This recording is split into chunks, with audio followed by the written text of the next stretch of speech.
they took that 75% discount off and reduced it down to 40%, which was in effect a 145% increase on our business rates. So we went from 16K to 42K in one fell swoop, which is more than our highest paid employee. It's depressing. Like, there's no other word for it.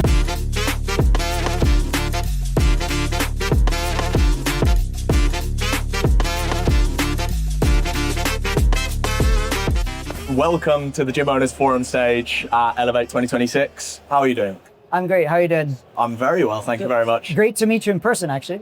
No, I met you at the first Performex. Oh, yes. I was the first person you ever met, actually. Well, not Okay. ever, but what can I say? Like, you've been such a massive driving force for the Fair Rates for Fitness campaign. Can't thank you enough, and I really look forward to working with you and continue working with you to make this a reality. Genuinely, you're a bright, shining light in the world, which is good. You were on BBC Politics, and speaking of bright, shining lights and dull things, you're on BBC Politics alongside MP Emily Thornberry.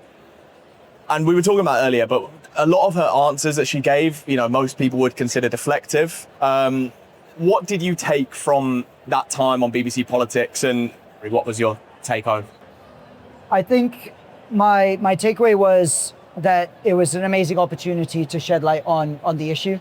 I think I did a pretty good job in the time available to highlight what was going on. The thing I found that I would like more time to do is unpack this whole issue. And it is a big issue at the moment. It's this front-end taxation, this revenue-based taxing that all small businesses are experiencing.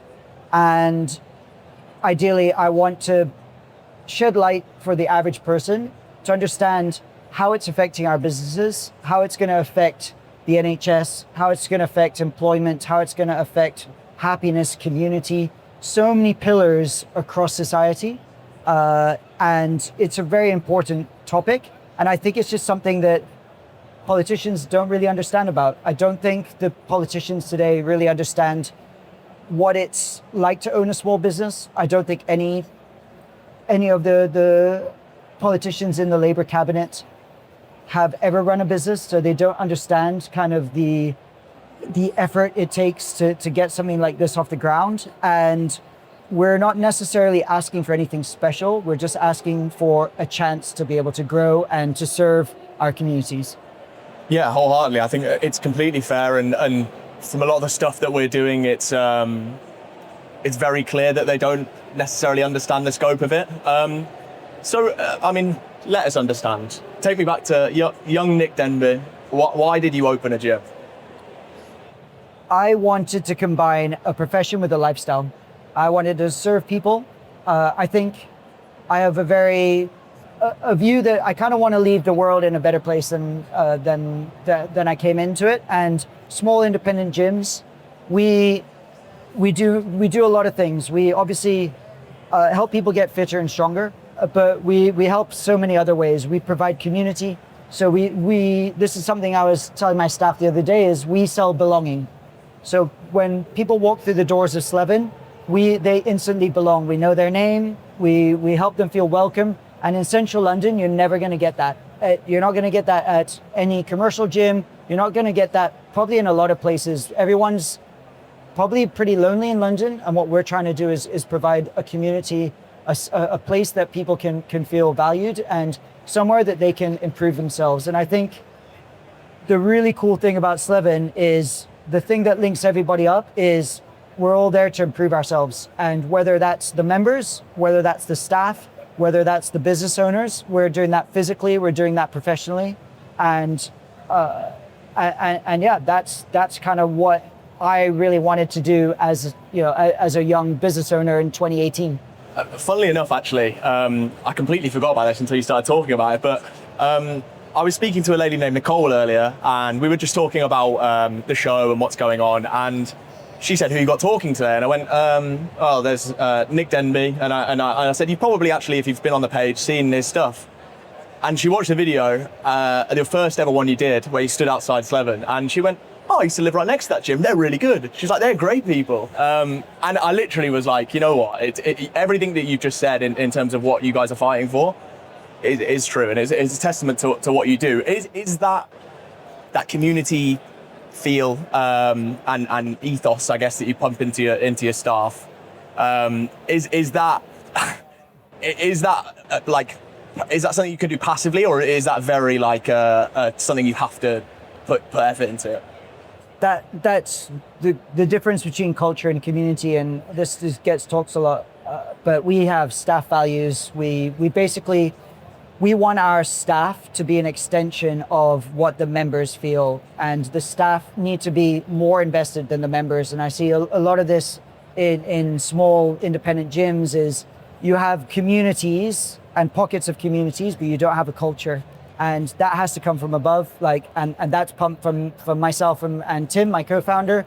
But then my staff have to live and breathe that. So everything from we wear name badges so everyone knows who we are, but then we know everybody by name. We're also, the staff need to learn what everyone does, because we are basically facilitating relationships as much as we're trying to teach people how to squat, get fitter, get stronger. We want our members to communicate and talk. So if I know two people that work in private equity, I'll try to pair them up in a class so that then they can do a business deal. Or we've got several marriages out of our gym, right? So like we've changed people's lives well beyond that gym floor, and that has to come from the staff. That's totally true. I think we just had Glenn Thurgood on from Evolve. They've rebranded from LeisureDB, and essentially everything he was saying that like it's how you run a successful gym, you are literally reciprocating that, which is great stuff. And I think I want to kind of look at fair rates for fitness now, dive into that a little bit more. And Glenn, we've been asking everyone before to ask a question for the next guest, and Glenn's was, from the top, fair rates for fitness. How does someone get involved and make a meaningful impact with it? Firstly, it's what you guys have started with the system behind it, which has allowed us to contact MPs, whether you're a gym owner or you're a gym goer yourself, is going onto the Fair Rates for Fitness website, filling out your name, takes about 20 seconds, it emails your MP for you, and basically gets the campaign out there. That's how you can get involved. I think that's the biggest way. The more people we can get signing this petition, the better. Then I guess what I'm doing on the side is just trying to shed more light on it and trying to shed more light on the issue. So I was talking to UK Active a couple of weeks ago, and they've basically been doing this, trying to do this job as well as lobby the government, talk to government, explain what's going on. But I've got a very acute lens, and that's through the gym owner lens. And I'm at the point now where I just don't care anymore about keeping any numbers, or I want to shed a light on everything that we're doing. And I'm going to be totally transparent on how much we make, how much the government takes, what's going on, because I think it's super important, because I just don't think the average person does understand. The average person doesn't understand what business rates is. They don't know that when they pay for a membership, of that membership, 20% goes in VAT instantly, because they hear these terms, but it's just not something you're going to be aware of if you're 24 years old, you work in a corporate. It is a very, you have to live the situation. And actually, I am a prime example of that until I actually started kind of getting involved with it and speaking to you about it and asking these questions like, what do business rates actually consist of? And it's really depressing, genuinely really depressing. And I feel like you seem like quite a happy, I was gonna say spunky guy, but you know what I mean? And I would consider myself the same. And I think whenever we talk about it, it's always really somber. And it's quite a depressing thing that genuinely, once you understand it, you kind of understand the need for the change. Because it's not just the fitness industry as well, is it? It's everything. So my question, sorry, I've gone on there, but my question is, most people, and you touched on it briefly there, most people get a bad bill and just grumble about it. And I mean, we've all done it. What changed for you to kind of get involved with Fair Rates of Fitness? What changed for you to decide this is now what we need to do? Well, I think it's several things. It's not just that bad bill. I now represent quite a lot of gyms through my online business called GymSync, which is an inter-gym competition. And our whole goal with GymSig is twofold. It's building that community of gyms and helping gyms run their businesses better. But then obviously we've got the competition side and bringing more fun and excitement to that. But I felt like I really have a voice now to help these gyms, because I'm in contact with so many gyms. I'm acutely aware of what's going on the ground. And I think all these things adding up, I just felt it was my duty to kind of raise my voice. And after meeting you and Toby in Performex, it was kind of a no-brainer. Once you had that platform to email people, then I was like, well, I can kind of give the backdrop to everything that's going on, and then kind of piggyback what you guys have built as well. Yeah, fair. And it's a collaborative thing, 100%. I think that, you know, we can do without you, you can do without us, we can do without you, and you, and you. So yeah, you said you wanted to be open with the figures, and I think that's actually kind of what I want to go into now. So take me back to the moment you opened your first rates bill, like, or your most recent one. What did it say, and what does a number of that size mean for your business? What's the knock-on effect? So just to give context to kind of our viewers, in 2024, and this is where there's a lot of unpacking, and anybody that walks down a UK high street for the last 3, 4, 5 years knows there's a sickness there. There's obviously a lot of closed up shops. They want not what they once were, and we can go into the vaping shops and the betting shops, all that sort of thing on another side note. But there's a big sickness there. And then this government decided in 2024 that they were going to take away the 75% relief for businesses, which was on our business rates bill. So 2 years ago in 2024, we were paying 16 grand a year. They took that 75% discount off and reduced it down to 40%, which was in effect a 145% increase on our business rates. So we went from 16K to 42K in one fell swoop, which is more than our highest paid employee. And then when you put it into that kind of context, you're thinking, well, we're a small business, we're trying to grow, we're trying to employ people. Where would we are a lot better at allocating funds than the government, and that's my political view. But when you talk about it in that sense, it's like I feel like I'm not able to serve my community. Like I said, I can't grow leaders, I can't pay my people proper salaries and help them get into a mortgage and have a family and all that sort of thing, because things like this, like business rates, things like the VAT, things like national insurance contributions, which is stuff that we can talk about in a bit as well. But that was kind of a changing point. And then this year, interestingly enough, our rateable value has gone down, because the rateable value in our area has gone down, but our business rates bill has still gone up. It's gone up another 4 grand. So make that make sense, and make what the government is saying, where they're changing everything for the better, but across the board. And we've got basically a survey of over 40 gyms now. And I think the average amount that the business rates have gone up is about 250%, which is insane in 2 years. That's mental, yeah. And because in a lot of the MP emails, I think they were saying that, you know, businesses of, I think with a rateable value of under 1.5 million, that's probably a completely wrong figure, but their rates won't go up more than 15%. Like, yeah. Well, I mean, I wrote to my council and I said, look, my business rates bill has gone up this amount. And then they said, well, that's because you were supposed to be paying 100% your business rates, but we're doing you a favor. You're only paying 25%. Now you're only paying 40%. Now, obviously, everything has changed, but they're not giving us any sort of discount. All they said was, instead of paying over 10 months, you'll pay over 12 months. But in what world does a business of our size, why are we paying 46 grand a year? And what do we get out of that, right? And the whole purpose of business rates is to create an environment where you can run a business, but at the moment, all they're doing is making the pie smaller and making it more difficult to run a business, right? Where they should be trying to make the pie bigger, right? So, like, my view always is take less of a bigger pie, right? The bigger the pie that we can make it, the better it's going to be for everybody, and the better it's going to be for that tax man. I think an interesting kind of observation that you'd done previously was when I asked you what business rates go towards, you were like, well, it's, council stuff, so like fixing potholes and paving new roads and other stuff, I guess. Like, if you could see any of that stuff actually happening, and if you felt like, like the area is growing and it's booming, like, would you feel better about the amount you're paying?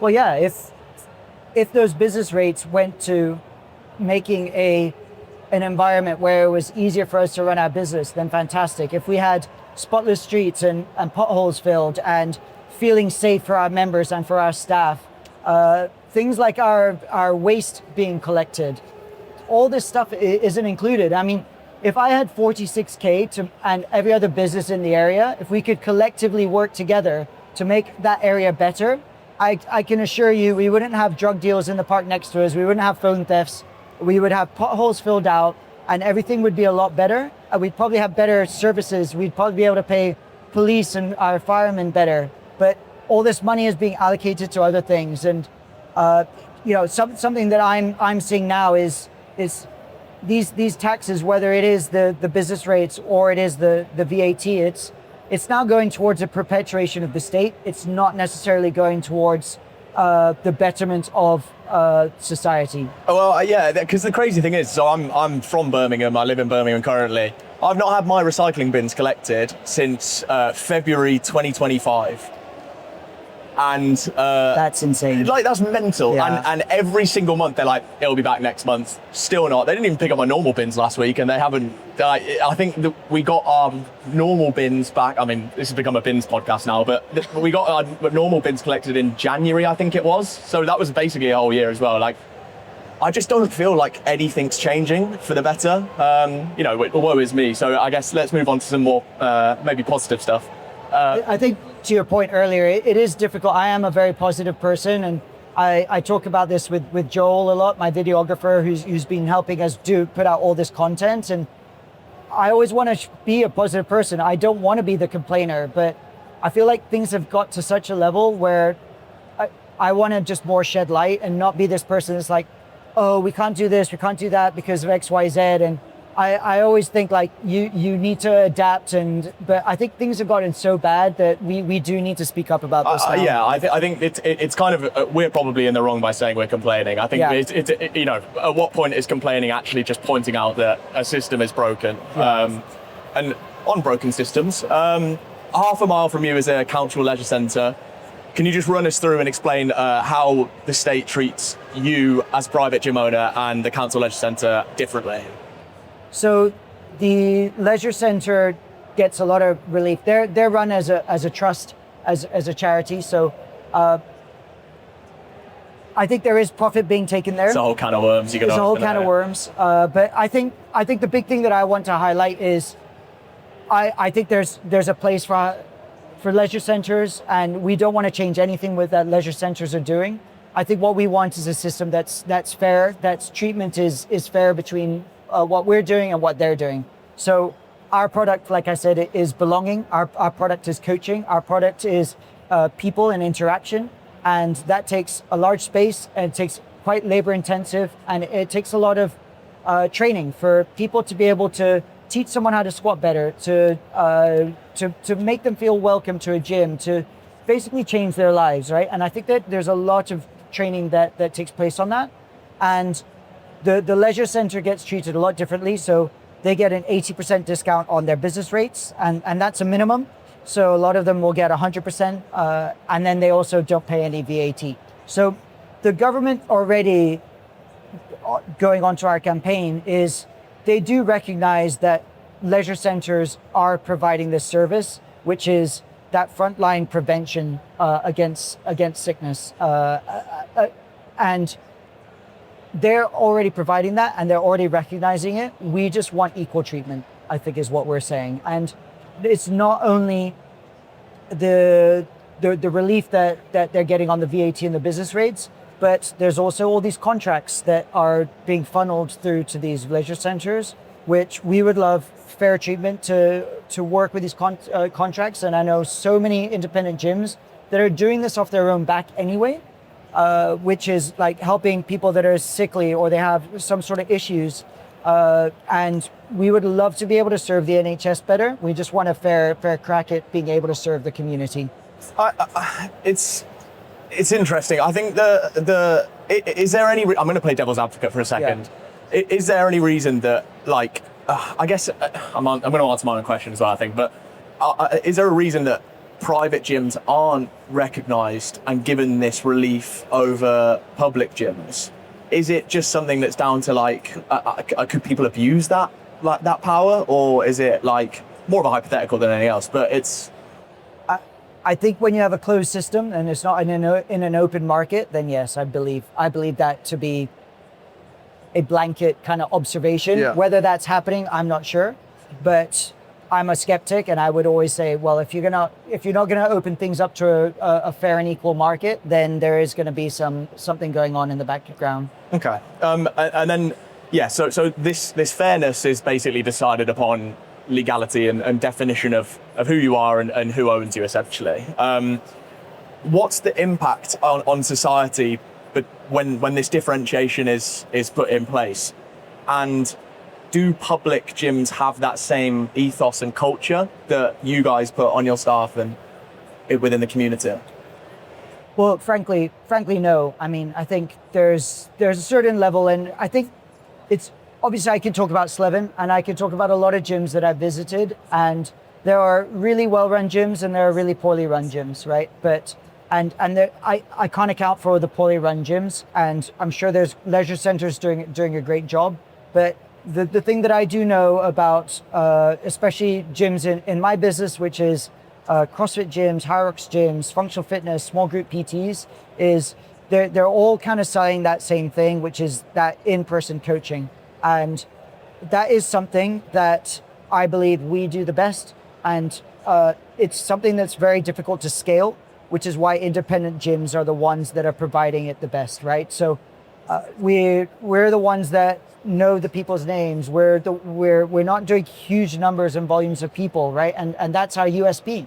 So if we're able to get people that are sick, unhealthy, have some sort of injuries, and we're able to provide a place where they can feel that they belong, but then we can also help them physically and mentally, then I'm sure, with these sorts of reliefs as well, then I think it would help allow gyms to be able to provide for their communities better as well. So if we're unlocking 46 grand a year, for me to hire more people, to make my prices cheaper, to improve our services, then obviously that's going to be a good thing, right? Like, we're not only going to be hiring more people, paying more taxes, we'll be serving more members. There'll be more things coming through, and you can just kind of see that first, second, third, fourth order of effect, which the Treasury doesn't see. That's the thing I wanted to touch on, because it seems so obvious when we're talking about it, and it's like there isn't really, like, if I was trying to find a disagreement to what you're saying, like, I'd be playing devil's advocate and I'd be talking about hypotheticals, I think. And why is it, like, is there this like huge reason why it's not being recognized, or what is that, like, what is causing that? The state's in a pickle. The state needs money now, and it can't afford to kick the can down the road and look long term. And I think this is the big issue, right? And I think the system needs a big reset. But like, on that is the, like, but reducing NHS wait times, like making a healthier society. That's I dread to think how much money goes into the NHS, but I imagine it's an insane amount of money that you would make more from cutting business rates than you would from funneling that money into the NHS. So, like, I get your point that it's a broken system. But I guess my question is why? Why is it a broken system? Is it for people for profit, basically? I think it's years of governments patching issues and adding, and the analogy I like to give on the reason why I've kind of joined this campaign is it's been death by 1,000 cuts. Yeah. It's one thing, small thing after another. It's a 1% here, it's a 2% here, and I think it's the business rates that pushed everybody over the edge. But what we were just talking about before this is such a bigger, wider issue to unpack. And like, we've got a policy document that we're working together on, and we've got 3 pillars of it, which is like the whole system needs to be looked at, and we need to look at it from a larger perspective than just what is it that we are specifically asking for as independent gyms, but we're, obviously hospitality seeing the exact same problems, right? And salons and barbershops and cafes and all these small businesses have the same issues, and we're all experiencing the same way. Obviously, we've got a USP where we provide a service that makes people fitter and healthier, that provides a general good. But I can also see a restaurant providing and a cafe providing a general good. Like, where do you do a business deal? Where do you meet where do you go on a first date? That there's been many dates at Slevin, but a cafe also provides that, right? And we need these spaces, right? And I want the world to embrace AI and to digitize and all this sort of thing, but we also need to recognize that we need places to connect, because that is the one fundamental human thing that we need to make sure that we maintain.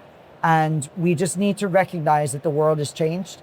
And how do we do that? And I think there needs to be a rebalance on how we look at brick and mortar. Yeah, and I think you are very careful in the way that you kind of talk about even public leisure centres. I think you outline the benefits they get, but you never like talk down on them, and you never talk down on it. It shouldn't be an us or them, I think, is the way you kind of treat it. And what is the thing that you're kind of asking for first before anything else? So initially this is all about business rates. Yeah, I mean that we should be, sorry, not you specifically. But I think it's on the VAT. I think that's the thing that is punishing brick and mortar. And I think that we want to reduce the VAT from 20% to 5%. We want our services to be recognized, that we are providing that first line of prevention against sickness. And I think we're past the statistics. It's very clear that we do provide that. The government already recognizes that through leisure centers. Yeah. So for anybody with common sense, it's a no-brainer. But that's the issue, right? Is now we're going to be, it's an uphill struggle against a machine where the taxman needs that revenue. And how do we show that we can provide it for them? And if it's 4 years down the road, I don't think it's good enough for them. So it's a really, really uphill battle. Yeah, no, fair enough. I was going to go into a completely different point, but actually, it's true. I want to chuck some stats at you for 2026. These are from the LeisureDB State of the Industry report, which we spoke about earlier. So the market, by all accounts, is still growing and strong. In the last 5 years, membership numbers have risen by 22.3%. The number of gyms has risen by 5.7%. Public gyms down by 4.8%, which is interesting. I don't really know what to make of that, but market value is up by 50.6%, and penetration is now up 1 point from 16.6%. The sector on paper is at a record high. What's your take on this, and what's your reasoning for this? Just kind of, get your opinion on that.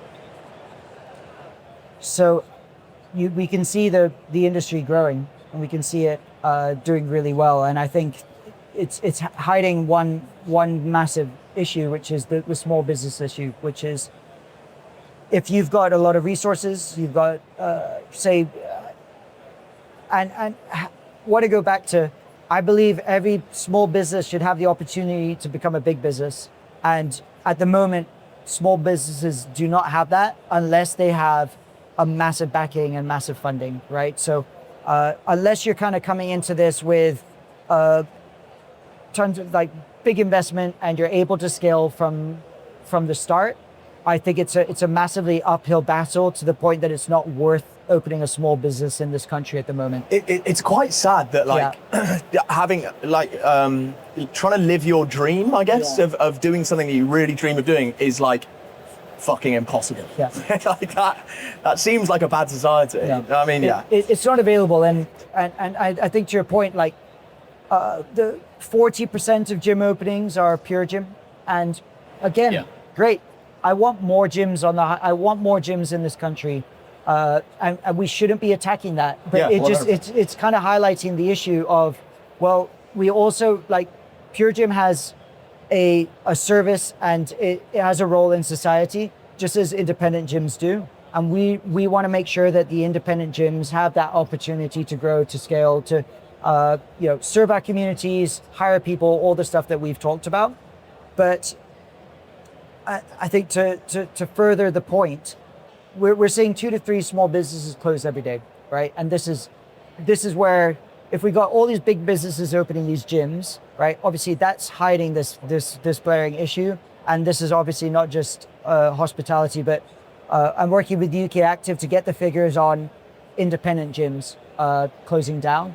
And anecdotally, I can see it across London, can see it across the rest of the UK, and I can see it in these surveys, right? And like, we're in decline.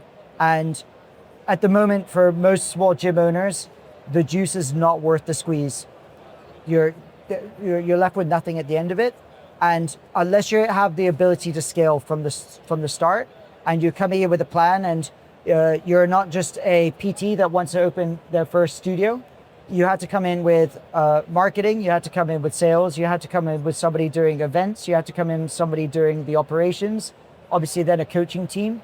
And that's just not available to someone that's saved their whole life, they have 50, 100K, they want to invest, start their first gym. It's just not worth it anymore. Yeah. And to be honest, yeah, to back your point up, these stats aren't necessarily representative of independents as much as they are the big chains. And the big chains, so 30% of gyms in the UK are owned by the top 10%. And then it's over 50% of members actually belong to these top 10 operators. And I think it's 60% of the market share is taken up by them. So like, to completely back your point, the SMEs are the ones that are really kind of being overshadowed by this growing market. And you said something I think it's in the Fit for Growth document about it's not a growing market, it's a concentrating market. Yeah. And that's true, I guess. Well, yeah. And like I mentioned, I don't want to, we all know the gyms that are growing there in every single town. And like I said, if we can make fitness accessible and these gyms have a place, and it's super different, a third space from a Pure Gym, right? And there's a place for all these gyms, and I want to have more gyms in the market. And back to my point earlier is we need to be taking less from a much bigger pie, right? And it's not about trying to punish big business. It's just about giving those small businesses a chance to grow if they want to into a big business. I will tell you this now, 90% of small independent gym owners don't want a third space, or they just want to have a place that have a lifestyle, enjoy their life, serve their community, build something that's worthwhile, and have a legacy. So I was in Bournemouth a few weeks ago. I was talking to Emotion Fitness, and like one thing really struck me is like they're 5 years into their project, and they can't afford to hire somebody full time, but then they're paying over 50 grand a year to the government, right? And if they were to say tomorrow they would need to sell, what do they have to sell as a business, or who can they pass on that business to? Because they're doing everything. They're doing the marketing, they're doing the coaching, and they do have help, but we want to empower people to be part of our businesses, to feel like what we're trying to do is somebody else is part of it.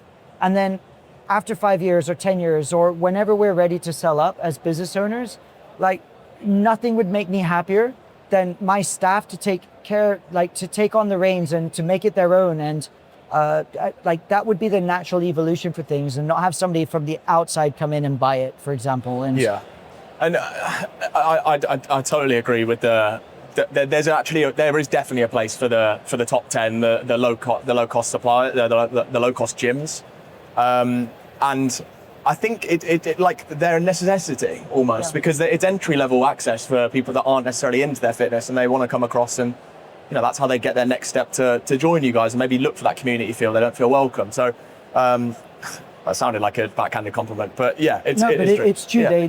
They're feeders for us, right? Because you're not going to join a £200 a month gym if you've never been to the gym before, or you might do. We get that a lot as well, because people want to come and learn how to lift and learn how to train. But usually a lot of people will probably find a program on now, probably through AI, and go to their first Pure Gym, find they're not hitting results, and then they'll usually come to us. The squeeze is also hitting everyone. So like that number of people that can sign up for the £200 a month gym having never signed in fitness is going down. And it's like so detrimental on every single level. It's depressing. Like, there's no other word for it. I keep feeling like I'm complaining. How do you change your mindset? I have a video on it, which just gives a breakdown of where that £200 goes. And you think, well, it's kind of like you go now for a pint and it's £9. Like, oh, this pub's taking all this money. I can't believe it's £9, but it's not the pub that's taking the money, right? So that's the reality of the situation. Is that's what it costs now to teach people and to deliver these coaching services. And if we want these services to stay, we need to figure out a way to make it more worthwhile for the gyms that are providing these services to stay afloat. The ask. I want to dive into the ask. If you had 2 minutes with the Chancellor, what's at the top of your list? So we've got 3 pillars. So we've got the VAT issue, which we discussed. We've got the business rates issue, and then we've got the employment issue, which is, I think the first 2 are quite clear cut. It's quite simple for the average person to understand. I think that the third issue on employment, I think that's the thing where I'd be most passionate, and I think is the most difficult ask, but I think is the most interesting, which is how as an independent gym can I provide a career for my staff, right? And I think that is, that's across all small independent businesses, right? Is our business as small independent gyms is we bring in many young people, and we're usually that first kind of step on that career ladder. And we don't want to be this fleeting moment in their careers where they come in, they coach a few classes, and then they kind of move on. I want to provide a career that also means that we don't have a drain in human capital, which what that means in layman's terms is someone comes in, they do 30, 40 hours of coaching a week, they burn out after 2 years, they learn all this stuff about coaching, dealing with people. It's their first kind of career opportunity. They say, I'm getting nothing out of this. I'm working my nuts off for, I'm up really early, in really late. I don't really have a social life as a result. I also don't have any career progression because obviously I'm helping people get fitter and stronger, but where am I learning these skills in sales or in marketing or in operations or all these great things that we can offer in the fitness industry? But I want to stop that drain. And at the moment, it's a very underpaid industry, and it's and overworked. And if I can find a way to explain to politicians that I want to create a system where we create careers for people and we can have people that are invested in helping people grow, but then also that it's also worthwhile for them to be in this industry, then we can certainly and this is my dream ask, right? Yeah. But I think with the first 2 pillars, if we can reduce the VAT, if we can reduce the business rates, it's going to allow that kind of third ask. That was a very eloquent answer, I must say.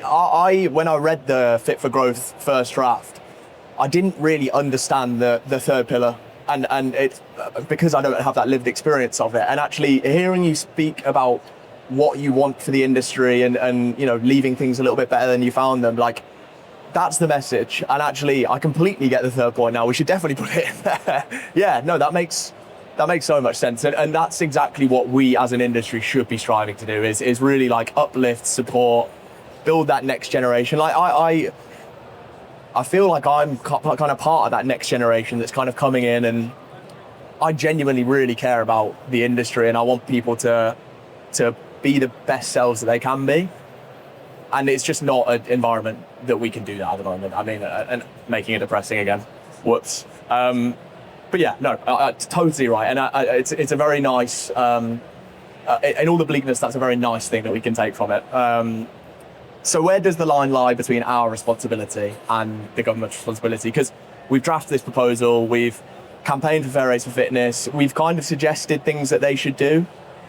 Where does the responsibility lie in terms of deciding what should actually change? Should we be the ones that make that decision and say this should happen, or do we trust the government and kind of let them run away with it?